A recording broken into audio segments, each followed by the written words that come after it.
그 다음에 제2외국어. 제2외국어 같은 경우는 한국어, 스페인어, 중국어 이렇게 있는데요. 중국어와 스페인어 같은 경우는 페이즈가 나뉘어요. 그러니까 레벨이 나뉘면서 처음에 물론 6학년 때 들어갔을 때 페이즈 1으로 시작해서 이렇게 쭉쭉쭉 올라가는 거고요. 한국어 같은 경우에는 한국생들은 영어에서 언어문학을 배우는 것처럼 한국어도 동일하게 어려운 레벨로 언어문학을 듣습니다. 그러니까 스페인어와 한국어와 중국어를 모두 같은 레벨로 보시면 안 되고 한국말이 좀 더 어려운 거고 스페인어와 중국어가 조금 비슷하게 이렇게 시작을 한다 이렇게 생각하시면 돼요. 그래서 예를 들어서 내가 한국 국적을 가지고 있는데 지금 엄마 아빠 한국인인데 이제 내가 계속 몇 년 동안 미국에 살다가 이제 한국에 들어와서 국제학교 체대학교 다니는데 이 나도 한국어 그냥 제2외국어로 들어야지 내 엄마 아빠가 한국인이니까 한국어를 들어야지 이런다고 잘 점수를 받을 수 있는 게 아니에요.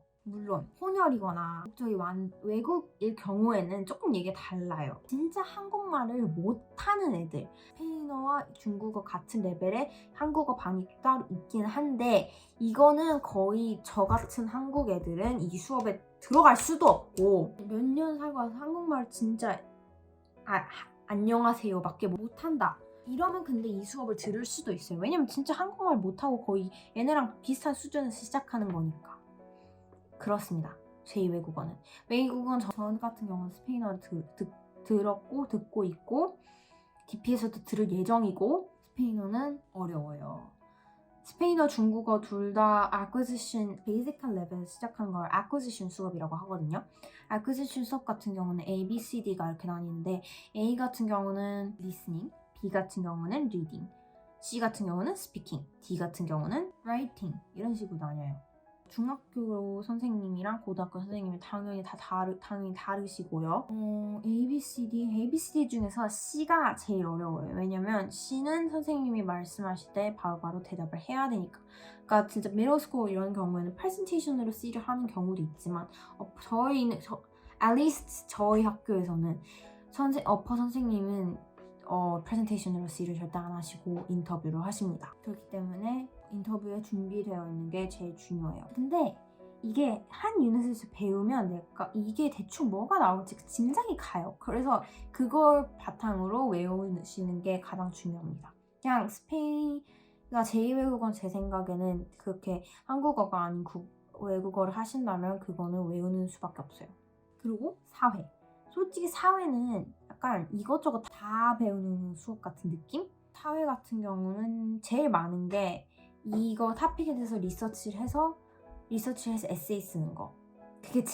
그게 가장 많은데 사회계 가장 항상 시간이 너무 오래 걸려요. 왜냐면 이게 제가 아까 MIP 특징으로 얘기했다시피 그 에세이만 보는 게 아니라 리서치까지 다 보거든요. 리서치 얼마나 잘했는지 이 리서치 내용만 또 보는 게 아니고 리서치 퀘스천 내가 어떤 퀘스천을 가지고 리서치를 했는지 이런 걸 모든 자잘한 것까지 다 보기 때문에 그리고 이게 리서치를 한다고 되는 게 아니고요. 내가 이 웹사이트를 쓰면은 내가 예를 들어서 이 웹사이트를 왜 썼는지 이 웹사이트는 왜 타당한 증거가 되는지 이런 걸 또 설명을 다 하는 걸 또 써야 돼요. 그렇기 때문에 제가 장담하는데 사회가 항상 시간이 제일 오래 걸리는데 제일 뿌듯해요. 그래서 오래 끝나면 근데 제일 힘들고 제일 오래 걸리는 과목이라고 저는 생각을 합니다. 거의 그냥 소셜에서는 이거 쓰고 에세이 쓰는 것밖에 없어요.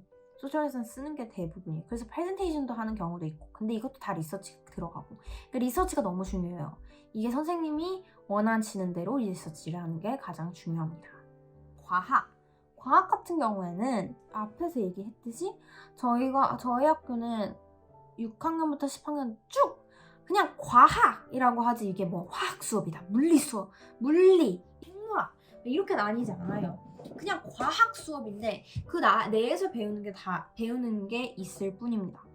예를 들어서 9학년 때 같은 경우에는 물이 그 연도의 테마였어요. 그래서 물에 대해서 화학적인 부분을 되게 많이 배우고 물 안에 그리고 생물학적인 부분도 배우고 뭐 이런 식으로 배웠습니다. 그래서 제가 기억하기엔 작년에는 거의 물리는 없었던 것 같고 이번 연에도 약간 화학과 생물학에 약간 치우쳐 있었다 이렇게 말씀을 드릴 수 있어요. 과학에서는 A, B, C, D가 어떻게 되어 있냐면 과학은 시험이 있습니다. A가 시험이고요. B, C는 둘 다 랩 리포트 쓰는 거. 그리고 D는 이 실생활 적용. 그러니까 A는 그냥 진짜 외워서 시험 봐야 되고요.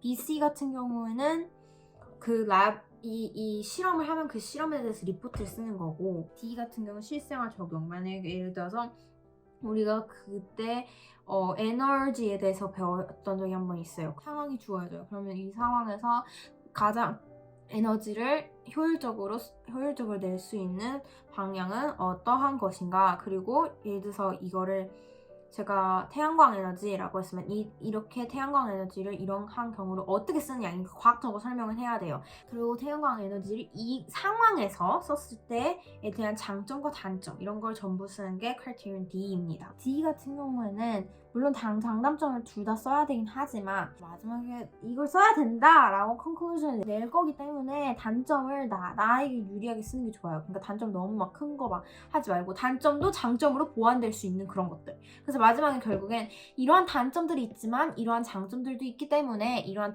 장점들이 단점들을 보완해주기 때문에 이거는 나쁜 것보다 더 좋다 이런 식으로 끝나야 되거든요. 제가 가장 과학에서 기억에 남는 에피소드는 제가 7학년 때 해부를 했던 건데 낙지 해부하고 그 다음에 이거는 약간 맛보기로 저희가 해부를 했었고 이때 생물학 했거든요. 그리고 쥐 해부했거든요. 근데 이때 진짜 난리가 아니었어요. 근데 진짜 냄새가 많이 났거든요. 근데 이게 쥐가 썩어서 나는 냄새가 아니고 당연히 이게 안 썩게 하려고 약을 친 그 약 냄새가 너무 심해가지고 막 어떤 애도 울고 어떤 애도 토하고 이렇게 난리가 났었는데 저는 아무렇지 않았고요. 이게 저는 가장 기억에 남는 에피소드인 것 같아요. 그래서 이게 진짜 안에를 열어서 봐가지고 어떻게 이 장기가 생겼는지 그리고 장기가 어떤 작용을 하는지 이런 거에 대해서 많이 배웠어요. 그렇습니다. 수학 같은 경우는 레벨이 나뉘어요. 레벨이 나뉜다는 거 정도만 알고 계시면 될 것 같아요. 미들 같은 경우는 3레벨로 나뉘고 그리고 어퍼에서는 거의 4레벨로 나뉩니다. 수학에서 같은 경우는 선생님마다 어떻게 가르치시는지에 따라서 수업이 되게 달라지는데 공식과 이런 개념을 먼저 알려주신 다음에 문제를 이렇게 가르쳐주시는 분들도 있고 문제를 통해서 그 개념을 가르쳐주시는 분들도 있고 개념을 먼저 가르쳐주시는 게 아니라 그냥 문제를 먼저 들어가시는 분들도 있고 이건 선생님에 따라 달라요. 그냥 답만 띡 쓴다고 되는 게 아니에요. 절대. 이게 너무 중요합니다. 과정을 항상 꼭 써야 되고요. 수학은 계산기를 사용하는 게 정말 중요해요. 계산기는 뭐를 쓰냐면 제가 제 전 온라인 수업 영상에서 썼던 T-Inspire CX 제가 보여드릴게요. 저희는 이 계산기를 무조건 씁니다. 그러니까 계산기 사용하는 걸 터득하시는 게 정말 중요해요. 왜냐면 계산기가 버젓이 있는데 계산기 써가지고 그게 독이 되면 너무 억울하잖아요. 득이 돼야지. 수학에서는 A는 그냥 시험, B는 investigating, C는 communication, D는 reflecting in real life situations, I think. 근데 어쨌든 실생활 적용이에요, D는. A는 진짜 그냥 시험이어서 저 답을 맞게 쓰는 게 맞긴 하지만 과정이 맞으면 답이 틀려도 어느 정도 크레딧을 받을 수 있어요. 그러니까 답을 맞게 쓰는 게 가장 중요하긴 하지만 과정도 일일이 다 보여줘야 해요. 과정을 보여달라고 써져 있는 문제들도 있고요. B 같은 경우는 investigating이어서 처음에 주어진 거 가지고 마지막에 conclusion을 내야 돼요. 이 시험 문제들이 나를 이끌어줘요. criterion B에서는. 그래서 그게 가장 되게 중요해요. 이걸 flow대로 가가지고 마지막에 선생님이 원하시는 이 공식이 나오는 게. C는 communication. 솔직히 이거는 그냥 이걸 하나로 보진 않고요. C를 D에 붙이던가 아니면 B에 붙여던가 같이 보는데 이 C가 제가 아까 계속 얘기한 과정입니다. 과정을 잘 써야 돼요. 선생님이 이해하실 수 있게 communication 잘 그게 전달될 수 있도록 과정이.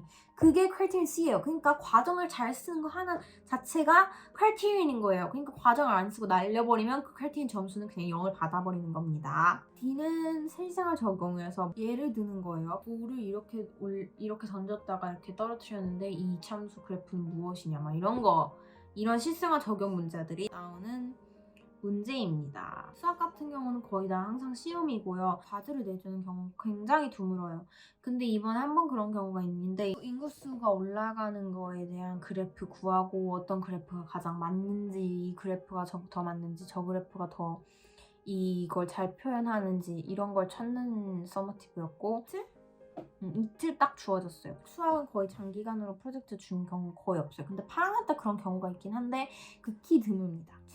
체육은 C는 운동을 잘하면 점수를 잘 받을 수 있지만 A, B, D 같은 경우는 D는 내가 이걸 얼마나 잘했는지 reflection, A, B도 다 마찬가지로 다 이 스킬을 어떻게 적용할 것인지 내가 이 플랜을 짜는 거 이런 게 다 점수에 들어가는 겁니다. 가장 중요한 건 저희 학교는 수영장이 있어서 매년 수영 프로그램이 중간에 한 번씩 들어갔어요. 이제는 MIP만의 그런 특별한 거에 대해서 얘기를 해볼게요. 교과목이 아닌 SA라는 게 있어요. Service as Action.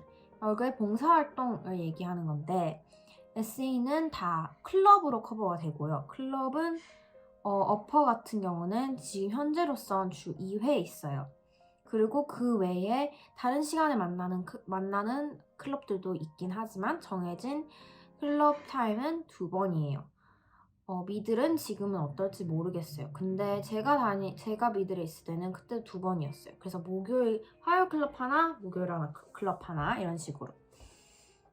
그런 식으로 클럽은 진행이 되는데 이 클럽 어떤 클럽을 듣든 그거에 대한 SA 마지막에 reflection을 써야 되고 이 클럽이 어땠고 이 클럽은 어떤 나한테 도움이 됐고 나는 이 클럽을 통해 어떠한 IB Learner Profile이라는 게 있고 MIP Approaches to Learning이라는 게 있어요.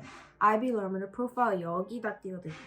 Approaches to Learning은 여기. 이런 것도 있는데 이걸 베이스로 reflection을 작성해야 합니다. 그걸 작성함으로써 그 SA 그 클럽 봉사활동 C를 인정을 받는 거예요. 정확히 몇 시간을 채워야 된다 이런 건 없어요. MIP에는. 근데 이런 클럽들을 무조건 take part 하긴 해야 한다. 저도 6학년 때만 해도 진짜 그냥 친구들이 하는 클럽 하고 했는데 너무 중요한 게 이 클럽도 결국에 경험이기 때문에 본인이 나중에 하고 싶을 만한 거다. 본인이 진짜 인트레스트 있는 거 그런 거 하는 게 정말 중요해요. 그래서 저는 친구들 따라 하시려고 하는 학생들 그렇지 말라고 제가 조언을 드리고 싶어요. 왜냐면 제가 6학년 때 그러고 그때 6학년 클럽에서 얻은 게 거의 없거든요.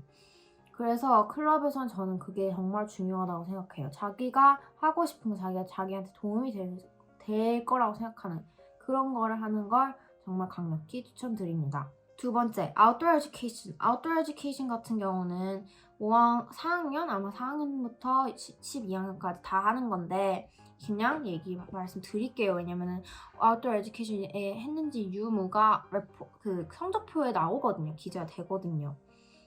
Outdoor Education 같은 경우는 저희가 산으로 가서 몇 박 며칠을 하고 오는 그런 프로그램이에요. 근데 저희 학교만 있고 SFS 다른 IB 학교는 없거든요.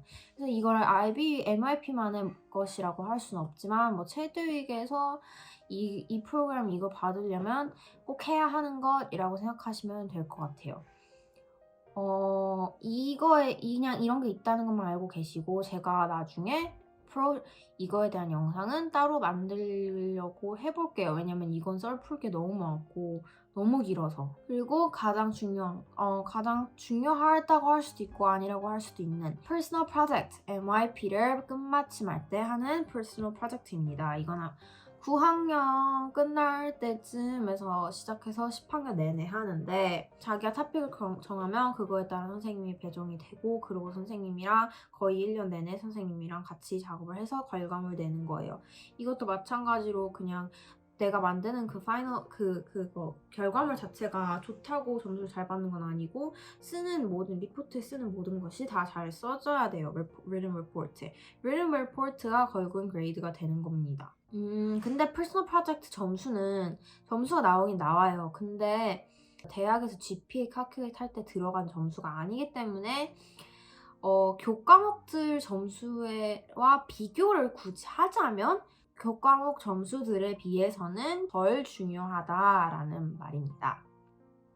저는 IB, MIP의 가장 큰 장점은 그거라고 생각해요.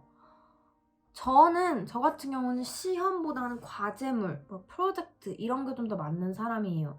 근데 이런 사람이라면 IB/MIP가 정말 많은 도움이 될 거라고 생각해요. 왜냐면 시험으로만 점수가 매겨지는 게 아니고 그렇게 다양한 방법으로 점수가 매겨지기 때문에 더 많은 것들을 더 할 수 있는 기회가 주어진다고 생각을 해요. IB는 이걸 그냥 가르쳐주고 외워 이런 게 아니고 이해를 해야지 리포트를 쓸 수 있고 책을 이해를 해야지 그 책에 대해서 얘기를 할 수 있고 이러니까 저는 시험보다 프로젝트가 더 맞는 사람으로서 IB/MIP는 그런 게 가장 큰 장점이라고 생각해요. 근데 물론 시험이 더 잘 맞는 학생들은 MIP가 약간 안 맞을 수 있어요. 한국 학교는 제가 아는 거는 IB로는 막 중간고사, 기말고사 이런 게 가장 중요하잖아요. 근데 그런 거 없고요. 그런 거 없고 체드윕 같은 더군다나 제가 아는 다른 학교들은 이렇게 파이널즈가 있는 경우는 있어요. 저희 학교는 그런 거 일체 없어요. 물론 이게 예를 들어서 추석 전 5월 말 이런 식으로 시험이든 과제물 제출이든 몰려있는 시간이 있을 수 있지만 그렇다고 그게 기말고사는 아니에요. 기말고사 기간 때 시험을 잘 봐야 된다. 모의고사는 모의고사다 이렇게 얘기하지만 그게 아니고 어떤 기간에만 잘해야 되는 게 아니고 항상 무언가 있기 때문에 그걸 항상 잘 해야 된다. 점수를 계속 잘 받고 싶으면 왜냐면 그래서 저는 솔직히 이게 한국 학교에 제 친구 중에서 한국 학교 애들 중에서 기말고사를 너무 힘들다 이런 사람들 보긴 했지만 물론 힘들 수 있어요. 이해해요. 근데 어떻게 보면은 저희는 과제가 항시 있는 거기 때문에 이게 단기간 이때를 준비하는 시간을 엄청 많이 보내는 건 알고 있지만 그때만 시험 잘 보면 되는 게 아니고 항상 준비가 되어 있어야 되기 때문에 어떻게 보면은 기말고사 끝나고 논다 이런 거 없고요. 그냥 계속 이번 과제 끝나고 다음 과제 해야 되고 이번 과제 끝나고 다음 과제 해야 되고 이렇습니다. 제너럴한 MIP를 살아남는 팁을 좀 드리자면 일단 이거는 어떤 프로그램이나 마찬가지지만 선생님과 친밀한 관계를 유지해라. 선생님한테 피드백 받는 게 굉장히 중요해요. MIP에선 특히 영어, 사회 그것뿐만이 아니고 마지막에 베스트핏 제가 정한다고 했잖아요. 그거 할 때도 결국에는 베스트핏은 평균이 아니기 때문에 선생님이 그 학생에 맞는 베스트핏을 주신단 말이에요. 그러니까 그 학생이 열심히 했으면 선생님도 그에 따라 베스트핏이 올라가실 거고 그 학생이 열심히 하지 않았으면 그에 따라 베스트핏이 내려가는 건 당연한 거니까요. 그러니까 그런 거에 대해서도 선생님과 좋은 관계를 유지하는 게 정말 정말 중요하다. 그리고 항상 열심히 해라. 그 과제를 다 시간 분배를 잘 해서 그렇게 나눠서 하는 게 정말 중요해요.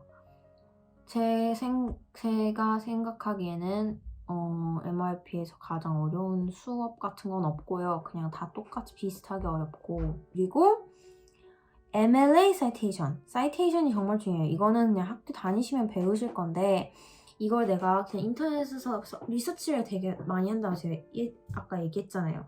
그 리서치에 대해서 내가 리서치를 그냥 퍼오면 되는 게 아니고 그거에 대한 소스를 하나씩 다 사이테이션 해야 되는데 그거 안 해가지고 그냥 베낀 걸로 선생님이 보시면 그거는 지금까지 심각한 문제가 될 수 있기 때문에 사이테이션 어떻게 하는지 그거에 대해서 잘 인지하고 있는 것도 중요해요. 이게 만약에 6학년 때 이럴 때면은 선생님들이 잘 가르쳐 주시겠지만 9학년, 10학년 이럴 때 들어오면 애들한테 물어보지 않는 이상 선생님이 가르쳐 주시지 않거든요. 그래서 만약에 이런 경우에는 도서관 선생님께서 이런 거에 대해서 잘 해주고 있으시기 때문에 도서관 선생님한테 가면은 도움을 받으실 수 있어요. 근데 많은 애들이 잘 이걸 모르고 있죠. 그러니까 만약에 내가 중간에 들어왔는데 이걸 선생님이 MLA 사이테이션을 하라고 한다. 근데 버겁다. 이러면 도서관 선생님한테 가서 도움을 받도록 하는 게 정말 중요할 겁니다. 일단 제가 지금 생각나는 건 여기까지고요. 만약에 더 추가적인 질문이 있으신 분들은 댓글로 남겨주시면 제가 최대한 잘 답변을 하려고 노력을 하도록 할게요.